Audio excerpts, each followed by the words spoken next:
या देवी सर्वभूतेषु विद्यारूपेण संस्थिता नमस्तस्ये नमस्तस्ये नमस्तस्ये नमो नमः। નમસ્કાર મિત્રો, હું છું ગોપી બસરા। આજે વસંત પંચમીનો દિવસ એટલે કે માં સરસ્વતી માં શારદાનો દિવસ।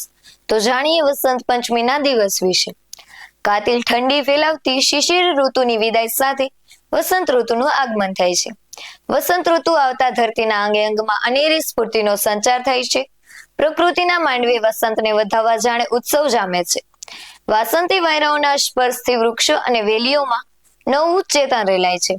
આમ્રખટાઓમાં મંજરીમાં મહરો ઉઠે છે। કેસુડાના ફૂલોનું લાલ સૌંદર્ય મનને હરી લે છે। કમળના ફૂલોથી સરોવર શોભી ઉઠે છે। અનેક પ્રકારના પુષ્પો વસંત ઋતુમાં પૂર્ણપણે ખીલે છે। તેથી જ વસંતના અનુપમ સૌંદર્યના મનમોહક સુગંધ ભળે છે અને ભમરા પોતાના મધુર ગુંજરાઓથી અને કોયલ તેના કર્ણપ્રિય ટહુકાથી વાતાવરણને ભરી દે છે।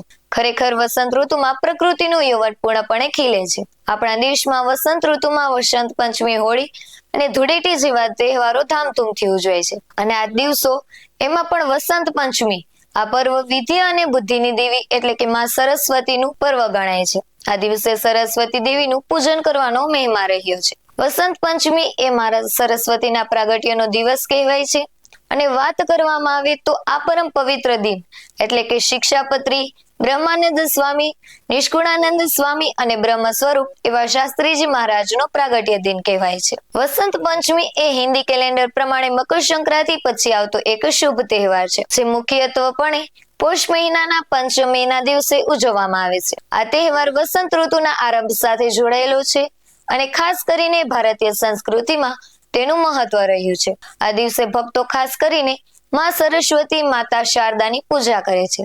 વસંત પંચમીના મહત્વ વિશે વાત કરીએ તો વસંત પંચમીનો તહેવાર વસંત ઋતુના આગમનનો સંકેત આપે છે।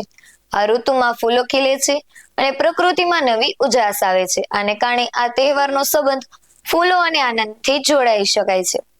સરસ્વતી માની પૂજા એટલે કે ખાસ કરીને શિક્ષા અને જ્ઞાનની દેવી એવી માં સરસ્વતીની પૂજા આ દિવસે કરવામાં આવે છે। વિદ્યાર્થીઓ અને શિક્ષકો પોતાના પુસ્તકો અને શોધાણને માતા સરસ્વતીના આશીર્વાદ માટે વિધિપૂર્વક પૂજતા હોય છે।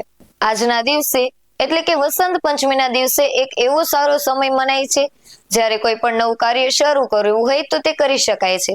આ દિવસે નવા વ્યવસાય, અભ્યાસ અથવા અન્ય શ્રેષ્ઠ કાર્યનો આરંભ કરવો શુભ ગણવામાં આવે છે।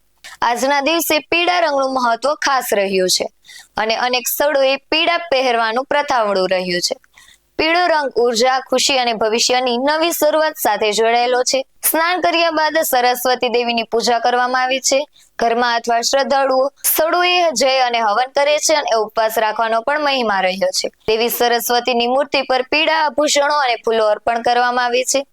આ દિવસે વિદ્યાર્થીઓ તેમના પુસ્તક અને પેનને પણ પૂજિત કરે છે। અને જો વાત કરવામાં આવે વસંત પંચમી તો વસંત પંચમી એ પ્રેમ, ખૂણા અને જ્ઞાન સાથે સંકળાયેલો તહેવાર છે જે જીવનમાં નવી શક્તિ અને આનંદ લાવવાનો આશીર્વાદ આપે છે। તો આવી જ નવી માહિતી માટે જોતા રહો BS9 TV ન્યૂઝ। નમસ્કાર।